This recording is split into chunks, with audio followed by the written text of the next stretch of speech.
नमस्कार, बहुत स्वागत है आप सभी का। मैं हूं आपके साथ अस्मिता दुबे और बुलेटिन की शुरुआत करेंगे इस वक्त की बड़ी खबर के साथ। शिवपुरी से बड़ी खबर है, जहां पति ने पत्नी और 2 बच्चों को किया किडनैप। अपने साथियों के साथ दिन दहाड़े किया अपहरण। तो पति पत्नी के बीच 5 साल से चल रहा था केस। कोर्ट में 5 साल से तलाक का था केस। बताते चले कि अपहरण का सीसीटीवी फुटेज भी सामने आया है। तीनों का अब तक सुराग नहीं है, जांच जारी है। इस वक्त की बड़ी जानकारी आपको शिवपुरी से दे रहे हैं, जहां पति ने पत्नी और 2 बच्चों को किडनैप किया।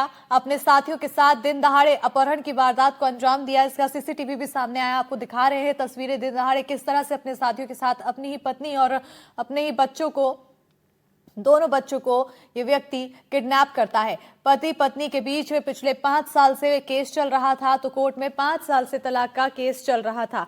इसी पर ज्यादा जानकारी के साथ हमारे सहयोगी अतुल गौर फोन लाइन पर जुड़ चुके हैं। अतुल, क्या कुछ जानकारी इस पूरे मामले पर? जी अस्मिता, देखिए इस पूरे मामले में जो कुछ निकल करके आया है उसमें ये बताया गया है कि दोनों पति पत्नी के बीच में विवाद है। 2 बच्चे हैं इनके और पिछले 5 साल से तलाक का मुकदमा कोर्ट में पेंडिंग है। इस दौरान पति जगन्नाथ, जिसका नाम बताया गया है, वो अपने भाई और कुछ दोस्तों के साथ पहुंचता है। एक मारुति वैन उसके पास में है और जब सड़क से गुजर रही होती है पत्नी, तो उसको अगवा करता है, जबरदस्ती गाड़ी में बिठाता है और अपने दोनों बच्चों को जबरदस्ती गाड़ी में बिठाता है और मौके से निकल जाता है। लेकिन उससे पहले वो उसके मायके वालों को, यानी पत्नी के घर वालों को इतला करता है कि उसने पत्नी को उठा लिया है और वो पुलिस पहुंचते हैं और पुलिस में जाकर के जब पड़ताल की जाती है तो इस पूरे मामले की जांच अब जारी है और तलाश की जा रही है। फिलहाल इन तीनों लोगों का कोई पता नहीं चल सका है। जी अस्मिता। बिल्कुल। क्या अभी तक सीसीटीवी खंगाले गए? क्योंकि एक सीसीटीवी में तो किडनैपिंग की पूरी वारदात दिखाई दे रही है, और भी अगर आसपास सीसीटीवी हो उसमें कुछ डिटेल निकलकर सामने आ जाए, आखिर गाड़ी किसकी है, कहाँ जा रही थी? जी अस्मिता, देखिए इस पूरे मामले में पुलिस ने जिस तरह से सीसीटीवी कैमरा की रिकॉर्डिंग हासिल की है और ये पूरी वारदात एक सीसीटीवी कैमरा में आई है। इसके बाद में पुलिस ने शिकायत मिलने के बाद आसपास के जो सीसीटीवी कैमरा है उनकी पड़ताल शुरू कर दी है।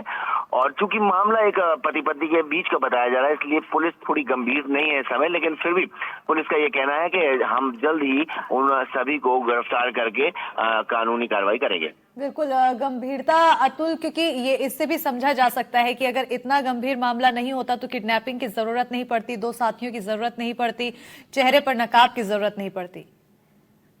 बिल्कुल बिल्कुल अस्मिता, ठीक कहा आपने कि जो सीसीटीवी कैमरा में साफ तौर पर दिखाई दे रहा है कि आरोपी अगर हैं और उनके चेहरे पर नकाब है और वो उस तरह से एक महिला को, उनके 2 बच्चों को अगवा करते हैं, तो निश्चित तौर पर गंभीरता की बात सामने होनी चाहिए और पुलिस को तत्परता से काम करते हुए तत्काल जो है उन बच्चों को सुरक्षित स्थान पर रखने की कोशिश की जानी चाहिए, उनकी पड़ताल की जानी चाहिए, पत्नी की पड़ताल कर दी जानी चाहिए। लेकिन फिलहाल इस मामले में पुलिस के हाथ खाली हैं। पुलिस का यही कहना है कि वो आसपास के सीसीटीवी कैमरा और तमाम उन पुलिस ठिकानों को जानकारी देकर के उनसे जानकारी जुटाने की कोशिश कर रही है, जहां से इन सभी का कोई सुराग मिल सके। जी अर्पिता। बिल्कुल, बहुत शुक्रिया अतुल जी तमाम जानकारी देने के लिए।